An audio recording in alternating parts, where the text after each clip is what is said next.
Makanya kita nggak berdoa di dalam nama Roh Kudus kan, kita berdoa di dalam nama Yesus.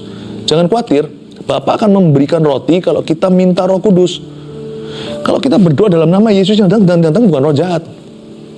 Kalau kita menghampiri Yesus Kristus, yang datang menghampiri kita itu Roh Kudus, bukan roh setan.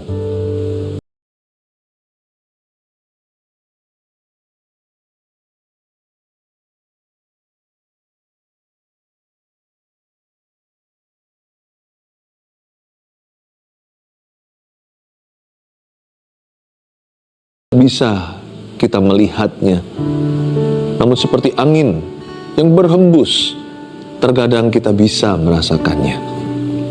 Nikmati hadirat itu. Jikalau Anda merasakan damai sejahtera, itu dia. Jikalau Anda merasa seperti ada sesuatu yang lembut menjamahmu, itu Roh Allah. Sebab Bapa tidak akan memberimu kalajengking atau batu. Jikalau engkau meminta roti, Bapa memberikan Roh Kudus dalam semua 1001 pengalaman dengan Dia. Bagi setiap hati yang haus, isi kami terus Tuhan, isi kami lagi. Dan bagi beberapa orang, penuhi mereka untuk pertama kali. Kami datang di sini hendak berjumpa dengan Tuhan, hendak mendengarkan suara-Mu yang lembut. Tuhan, kami haus. Puaskan kami yang dahaga. Hanya Engkau yang sanggup memuaskan kami. Dunia membuat kami kering. Hanya Tuhan yang membuat hati sungguh-sungguh sukacita. Sembunyikan hamba di balik salib-Mu.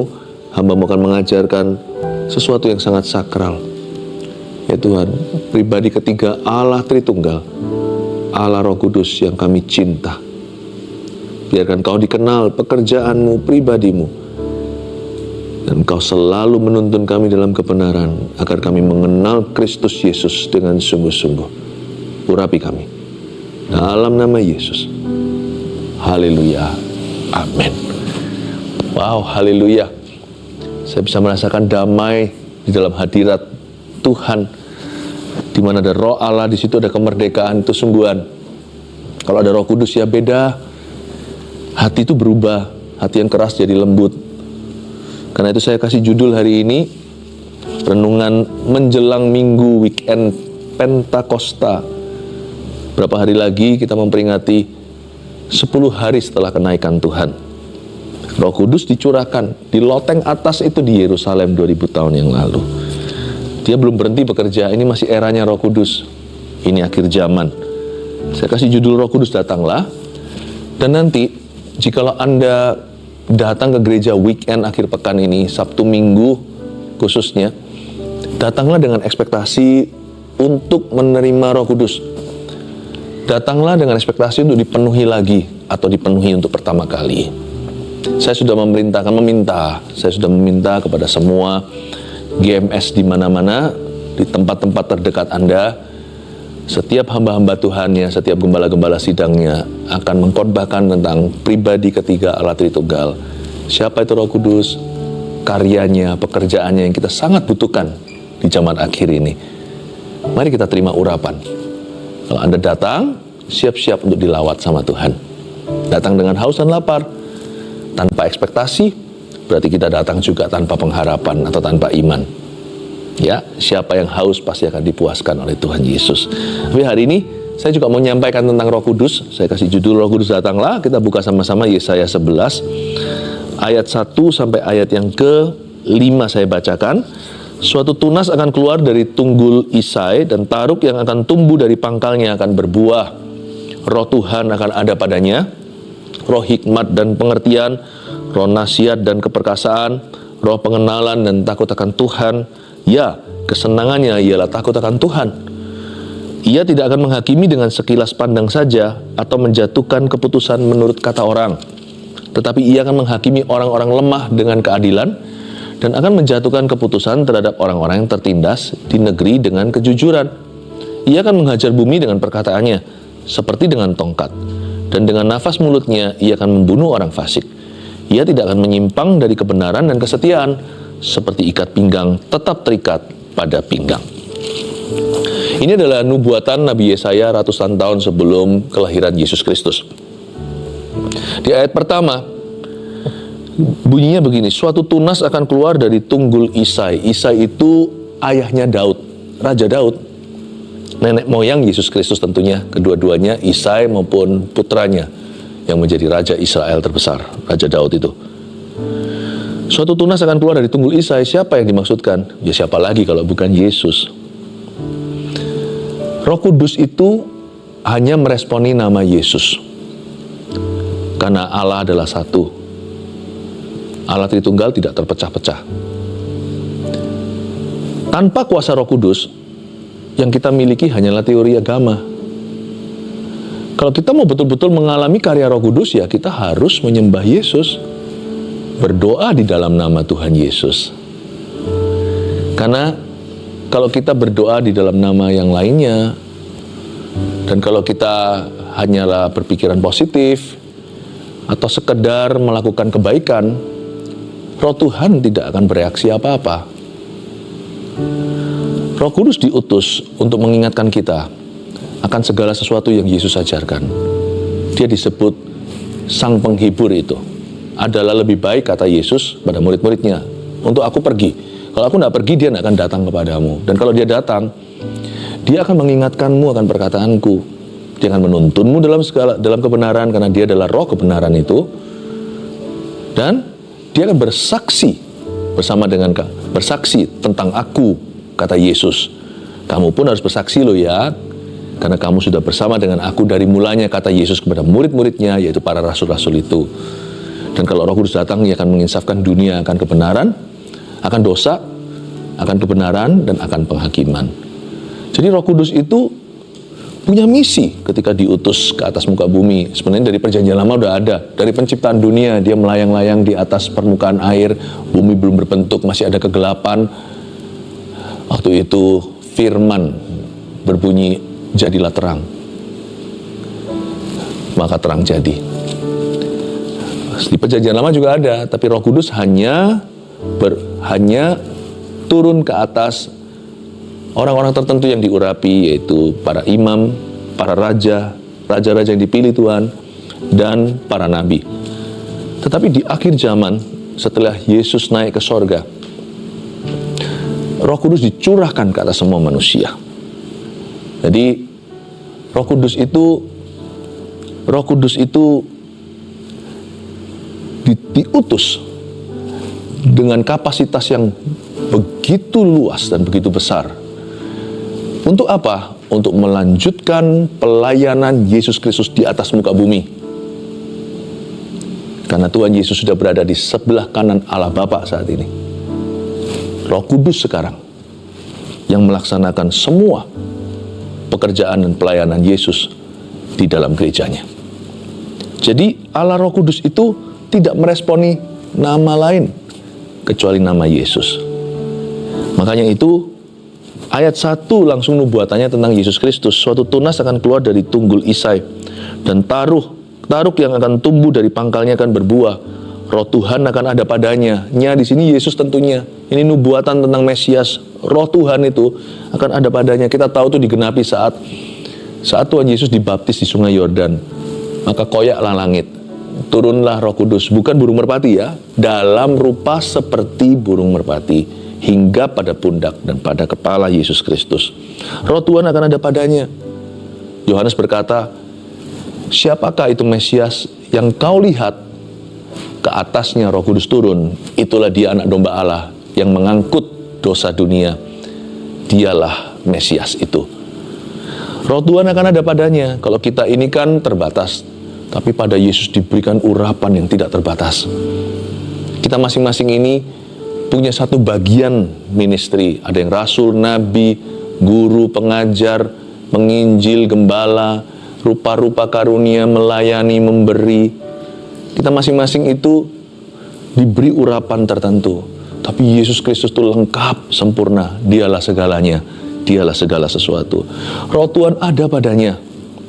Roh hikmat dan pengertian dan sebagainya. Kita semua tahu ayat 1 dan ayat 2. Dan semua yang tertulis di pasal 11 ini, semua bicara tentang Yesus, Yesus, Yesus, dan Yesus. Kalau Anda mau sungguh-sungguh alami karya Roh Kudus, Anda mesti berdoa di dalam nama Yesus. Hanya itu yang membuat Roh Kudus turun. Hanya itu yang membuat Roh Kudus datang. Jangan lupa, Roh Kudus bukan roh agama. Roh Kudus juga bukan roh dunia yang lemah. Dia bukan roh manusia. Roh Kudus itu bukan teori, bahkan bukan doktrin belaka. Roh Kudus itu bukan filsafat atau peraturan agama atau satu idea atau sebuah ide semata-mata. He's a real person. Dia pribadi yang nyata, pribadi ketiga Allah Tritunggal itu. Yesus berkata, adalah lebih baik untuk aku pergi. Kalau aku nggak pergi, aku hanya bisa di satu lokasi. Tapi kalau aku pergi, penghibur itu akan diutus kepadamu. Dia akan dicurahkan ke atas semua manusia. Anak kecil akan bernubuat, orang muda teruna akan mendapat penglihatan, orang-orang tua akan mendapat mimpi. Semua akan mengalami Yesus pada saat bersamaan, bahkan beda benua. Tidak akan ada lagi batas waktu, tidak ada lagi beda tempat. Yesus hadir di mana-mana dalam rohnya. Luar biasa kan? Saya ajak Anda untuk bicara tentang Roh Kudus ini supaya Anda mengerti. Dan Roh Kudus juga tidak pernah pamer tentang dirinya. Apapun setiap kali Roh Kudus bekerja, selalu kita itu dibawa untuk mengenal Yesus, Anak Allah, lebih dari sebelum-sebelumnya. Makanya kita nggak berdoa di dalam nama Roh Kudus kan, kita berdoa di dalam nama Yesus. Jangan khawatir, Bapa akan memberikan roti kalau kita minta Roh Kudus. Kalau kita berdoa dalam nama Yesus yang datang bukan roh jahat. Kalau kita menghampiri Yesus Kristus, yang datang menghampiri kita itu Roh Kudus, bukan roh setan. Dan kalau kita melakukan perintah Tuhan Yesus, Roh Kudus yang mengurapi, kita tidak akan terima urapan yang salah. Sekarang kita mengerti ini. Nah, mari kita sekarang bicara tentang Roh Kudus dan karyanya, oke? Mulai lagi di ayat 1. Suatu tunas akan keluar dari tunggul Isai. Hah? Ini mengejutkan ayat 1 ini. Mana bisa tunas itu keluar dari tunggul yang sudah mati 600 tahun? Mana ada pohon udah mati 600 tahun, nanti tiba-tiba dia bertunas. Udah mati, dia udah lapuk. Terakhir kali ada keturunan Daud yang duduk di tahta Israel memerintah sebelum Yesus anak Daud itu lahir di palungan, was 600 years ago, 600 tahun sebelumnya. Dari sini kita langsung tahu dan melihat karya Roh Kudus itu begini. Roh Kudus itu selalu memulihkan. Apa yang mustahil bagi manusia bisa pulih kalau dia bekerja. 600 tahun pun tidak ada kata terlambat. Itu seperti orang kalau sudah mati, sudah jadi mumi, 600 tahun kemudian hidup kembali. Daud itu sudah, rumah Daud, tunggul Isai, kerajaan Daud itu sudah tiada. Udah ratusan tahun, udah kadaluarsa. Sama Roh Kudus, kalau Roh Kudus turun ke dunia, dia memperbaharui apa yang sudah kadaluarsa, apa yang sudah lewat jatuh temponya lama. Udah tidak mungkin lagi dikembalikan pada tempatnya. Jadi kalau putus gitu, itu segera ke rumah sakit supaya masih bisa disambung. Tapi kalau sudah putusnya 6 tahun, ya nggak bisa. Ini 600 tahun, dia masih bisa pulihkan, masih bisa perbaharui. The Holy Spirit always renews and always restores. Itu satu hal yang terjadi di mana ada Roh Allah, di situ ada kemerdekaan. Pokoknya kalau Roh Kudus datang, yang terjadi bukan kematian tapi kehidupan. Jadi ingat nih, suatu cerita di Alkitab Yehezkiel tentang mayat-mayat bergelimpangan, tulang-tulang, lembah tulang-tulang kering itu. Ketika Yehezkiel disuruh bernubuat, dia bernubuat, berhembuslah angin dari 4 penjuru. Itu kan lambang Roh Kudus. Karena kata roh dalam bahasa Yunani itu sama dengan angin, mirip. Jadi waktu dibilang angin itu bukan angin. Mana bisa angin membangunkan mayat? Itu bukan angin. Itu Roh Allah. Yang pada waktu penciptaan, yang namanya debu dan tanah dihembusi dari nostril atau dari hidung Tuhan, dari nafas Tuhan. Ya, dari nafas Tuhan. Langsung menjadi Adam, kemudian diberi Hawa. Luar biasa ya. Itu Roh Kudus kalau datang. Orang berkata nggak mungkin. Mungkin. Nggak bisa, bisa. Telat sudah, nggak terlambat. Roh Kudus selalu memulihkan.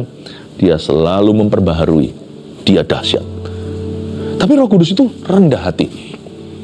Coba lihat, waktu Yesus Kristus di palungan lahir itu, Yesaya menubuatkan begini, suatu tunas akan keluar dari tunggul Isai. Kenapa nggak pakai kata tunggul Daud? Kan lebih keren kan, Raja Daud terkenal. Isai itu siapa sih? Bapaknya Daud, saya tahu. Anaknya ada beberapa, laki-laki semua, jagoan. Anda tahu kan ceritanya gimana? 8 anak dipanggil semua, lalu terakhir yang bungsu yang dipilih oleh Tuhan. Selain itu kita nggak tahu Isai itu siapa.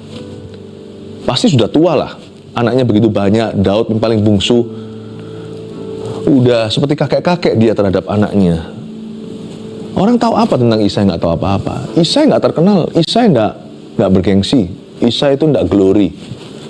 Tapi ketika Yesus dinubuatkan, tahu nggak, Roh Kudus menginspirasi seorang bernama Yesaya untuk menuliskan, suatu tunas akan keluar dari tunggul Isai. Bukankah the scripture is God breathed? Artinya dalam bahasa Inggris begitu.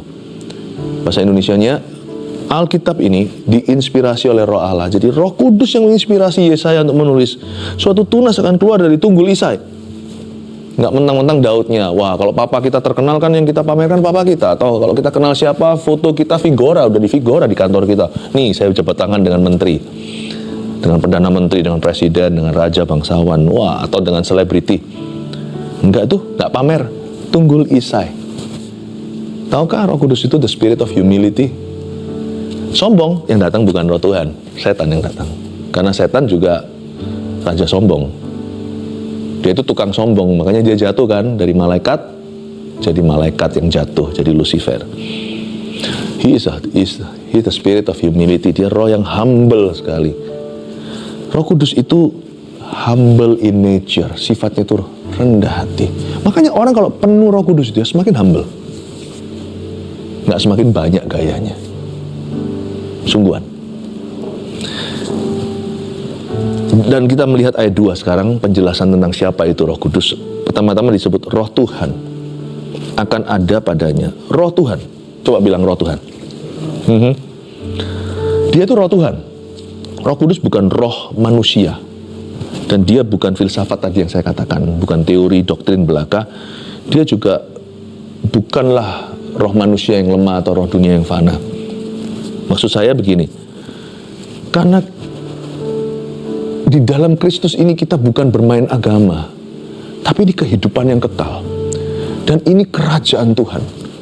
Makanya saya sarankan, Anda yang pelayanan, jangan semerta-merta punya pengetahuan, atau kita mentang-mentang sudah skillful di situ, lalu asal main, asal ceramah, atau asal lakukan tugasnya. Jangan. Petrus dan kawan-kawannya itu nelayan dan mereka tidak terpelajar, tapi pada waktu dipanggil oleh Sanhedrin atau dipanggil oleh mahkamah agama, itu orang-orang tercengang, bukan karena mujizatnya saja. Orang lumpuh dari lahir itu berjalan, tapi mereka dikatakan dalam bahasa Indonesia dan mereka langsung tahu bahwa ini adalah pengikut Kristus dalam bahasa Inggrisnya, and they realize that these have been with Jesus. Artinya, dan mereka menyadari bahwa murid-murid Yesus yang dipanggil ini nelayan, tidak terpelajar, mana bisa jawab orang-orang yang berpendidikan tinggi. Tapi ketika mereka dibawa ke situ, orang-orang ini bisa merasakan bahwa yang nelayan-nelayan ini membawa hadirat Tuhan. Itu bedanya. Bahwa nelayan-nelayan ini have been with Jesus, bahwa mereka itu bersama dengan seorang yang tidak kelihatan. Ada pribadi yang menyertai mereka. Dan orang-orang di mahkamah agama itu bisa merasakan roh Tuhan di dekat mereka atau di dalam mereka. Luar biasa. Ini bukan pengetahuan saja. Roh Tuhan. Kuasa itu tidak Tuhan berikan kepada orang-orang yang bisa. Kuasa itu Tuhan berikan kepada orang yang bersekutu dengan rohnya. Dua orang bisa mengkhotbahkan sermon yang sama. Yang satu, bagus di dalam otak, pikiran. Yang satu akan mengubahkan kehidupan orang itu. Padahal, yang satunya lebih fasih lidah. Sama-sama pintar nyanyi. Merdu sekali, yang ini malah justru suaranya nggak seberapa, tapi urapan Tuhan dahsyat. Orang ketika dia nyanyi, orang bisa merasakan ada roh Tuhan di dalam pelayanan orang ini. Jadi karena itu, kalau kita menganggap Roh Kudus seorang pribadi, jangan jadikan Kristus agama atau sekedar filsafat, positive thinking, atau program belaka. Wah, kita jalankan, wong aku udah bisa kok. Bangun tidur, bukan ku terus mandi. Yang bisa khotbah, bangun tidur, ku terus khotbah. Yang nyanyi, bangun tidur, ku terus nyanyi. Yang apalah tergantung apa yang kau lakukan. Bukan hanya dalam pelayanan, tapi dalam kehidupan. Bangun tidur, ku terus kerja. Tahu nggak? Rasul-rasul itu punya kuasa, bukan karena mereka pintar ngomong. Bukan karena doa mereka suaranya keras. Yang lebih keras itu anak-anak Skewa. 7 anak hamba-hamba Tuhan, 7 anak imam. Tapi Paulus sapu tangannya yang menyembuhkan. Petrus bayang-bayangnya. Ada apa dengan orang-orang ini? Metodenya? Bukan. Dia bersekutu dengan Roh Tuhan. Itu membuat perbedaan. Tuhan kasih kuasa. Yang tidak bersekutu dengan dia, cuma hanya memiliki wujud ibadahnya, tapi memungkiri kekuatannya. Kita diingatkan lagi bahwa yang penting itu bersekutu dengan Tuhan. Saya jadi ingat ayat lagi di Perjanjian Lama, bunyinya Zakaria, bukan gagah perkasa, bukan oleh gagah perkasamu, tapi oleh Rohku kamu akan berhasil. Bukan gagah perkasamu, tapi oleh karena Roh Allah kamu akan berhasil. Sebelum penjelasan yang lain, pertama-tama disebut Roh Tuhan, the Spirit of the Lord. Pribadi yang harus ditanda kutip orangkan.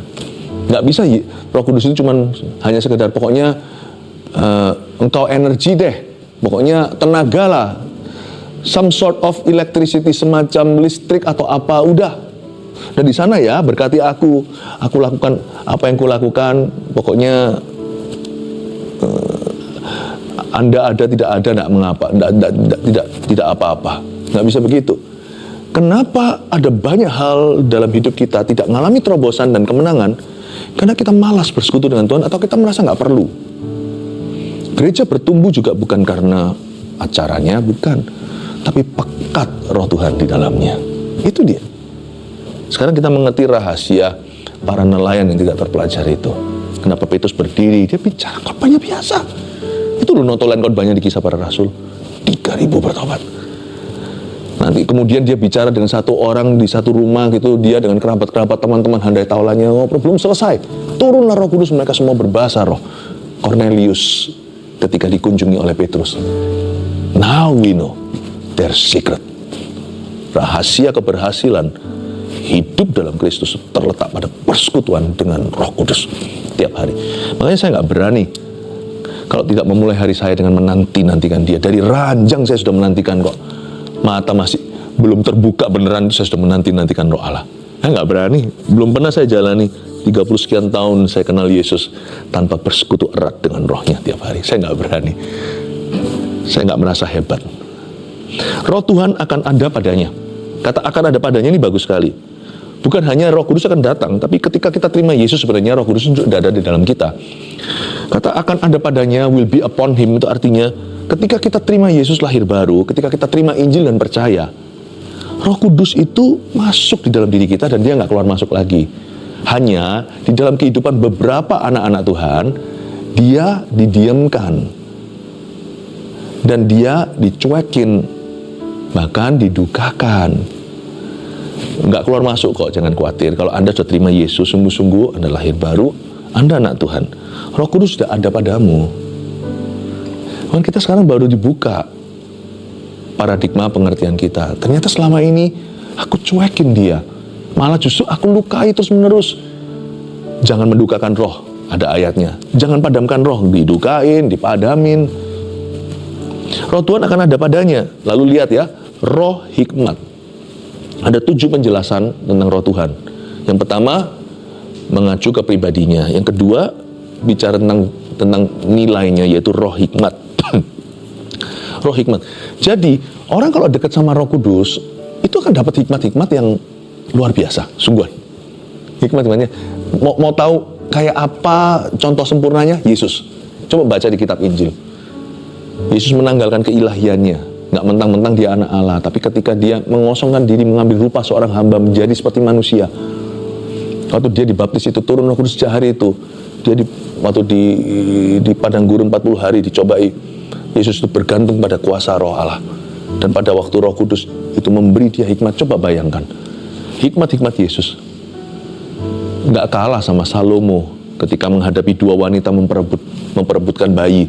Yesus menghadapi jauh lebih banyak dilema-dilema.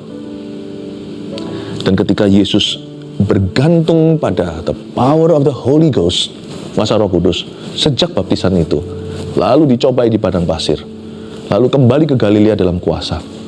Lihat hikmat-hikmatnya, cara Yesus menjawab, cara Yesus mengobservasi, memahami sesuatu, mengerti sesuatu, paradigmanya beda. Murid-muridnya aja beda kelas, sampai berkali-kali ditegur Tuhan, mana imanmu? Hai kecil sekali imanmu. Hikmat, wisdom. Hikmat itu apa sih? Hikmat itu kita perlukan dalam mengambil keputusan-keputusan hidup yang penting, baik keputusan kecil maupun keputusan besar. Saya nggak berani tanpa Roh Kudus karena hidup itu banyak trik-triknya. Manusia itu banyak jebakan. Jangan salahkan orang lain. Jebakan terbanyak itu dalam dirimu sendiri. Hikmatnya itu, dan hikmat itu selalu bermula dengan takut akan Tuhan. Lalu lihat, tidak hanya roh hikmat dan juga roh apa? Pengertian, the spirit of understanding. Kalau hikmat itu dalam keputusan, pengertian itu dalam pemahaman. Knowledge, pengetahuan, bermula juga pada takut akan Tuhan. Tetapi pengertian di sini maksudnya, Anda bisa punya sound judgment, bisa punya... Ada orang tertentu, pernah nggak Anda lihat? Kalau kita lihat orang tertentu ya, kok bisa ya dia mikir gitu ya? Kok saya nggak bisa ya? Kok bisa dia jawab begitu ya? Cara pandangnya itu loh, orang semua lihat lubangnya, dia bisa lihat donatnya. Dan benar ternyata pada ujung-ujungnya, pada akhirnya orang itu yang benar. Iya, kenapa ya? Kita iri-iri, tiru-tiru metodenya juga nggak bisa. Karena lain hari, lain juga tantangannya. Tapi orang itu selalu tepat guna, selalu pada tempatnya, selalu ada yang namanya sharp discernment, bisa membeda-bedakan situasi dan bisa baca orang, bisa baca keadaan. Kok bisa? Memang kita nggak bisa bandingkan dengan orang-orang di bidang lain, tapi orang yang dekat sama Roh Kudus di bidang kita masing-masing akan dapat hikmat-hikmat Allah dalam mengambil keputusan dan akan dapat pengertian-pengertian dan cara pandang yang tidak mungkin kita miliki kalau kita menjauhi Dia. Waktu kita mulai putus persekutuan dengan Tuhan, atau kita mulai renggang persekutuan dengan Roh Kudus, mulai sedikit juling cara pandang kita terhadap kehidupan. Karena itu saya nggak berani nggak dekat sama Dia. Kalau saya nggak dekat sama Dia, wah, saya nggak perlu setan untuk menghancurkan hidupku, saya bisa hancurkan sendiri. Karena Tuhanlah pengertianku berubah dan pemahamanku berbeda. Karena Dia punya hikmat dan pengertian itu, tidak heran Roh Kudus juga disebut roh nasihat. Karena nasihatnya itu, ini sekarang sudah pakai mulut nasihat nih, udah ngomongin orang nih. Makanya orang yang dekat sama Roh Kudus, nasihat-nasihatnya itu seperti betul gitu. Kita nggak boleh mengandalkan orang, tapi kita bisa diinspirasi oleh orang lain. Oh, dia bisa, saya juga mau belajar. Lalu habis itu ada keperkasaan, kuasa. Saya nggak perlu sampaikan lebih ya, roh kuasa, keperkasaan. Di mana Tuhan itu bekerja, Roh Kudus itu perkasa. Macam-macam sama Dia, main-main dengan kekudusan. Anania Safira sampai meninggal dunia, mati dalam 1 jam yang sama. Bukan hanya tentang itu, tetapi keperkasaannya kita melihat doa-doa orang biasa dijawab dengan maha kuasa. Orang sembuh, orang berubah, terobosan baru. Seolah-olah doanya mempan karena ada urapan, keperkasaan. Roh pengenalan dan takut akan Tuhan. Kata pengenalan di sini adalah sesuatu yang lebih dari pengetahuan belaka.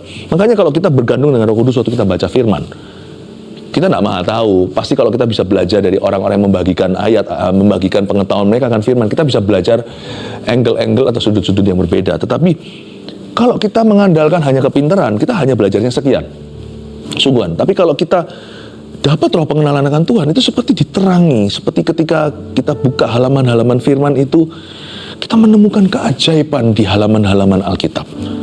Roh pengenalan akan Tuhan itu beyond, melebihi sekedar knowledge. Pengenalan akan Tuhan. Ada experience, ada pengalaman sekalipun kita tidak cari-cari pengalaman, apalagi manifestasi. Tapi Tuhan pasti memberi kita roh pengenalan. Roh Kuduslah yang memberi kita pengalaman-pengalaman hidup dengan Tuhan. Dan selalu ujung-ujungnya honoring God, selalu takut akan Tuhan. Nggak pernah Roh Kudus itu ajak kita berdosa, itu nggak pernah. Karena itu kalau Roh Kudus ada dalam diri orang itu nggak akan menyeret orang lain dalam kesesatan, atau ajak-ajak orang itu berbuat sesuatu yang mendukakan hati Tuhan, atau yang melanggar firman. Orang kalau dekat sama Roh Kudus, orang lain itu akan merasakan takut akan Allah. Yang kurang takut akan jadi takut akan Tuhan. Ya, kesenangannya ialah takut akan Tuhan. Diulang lagi.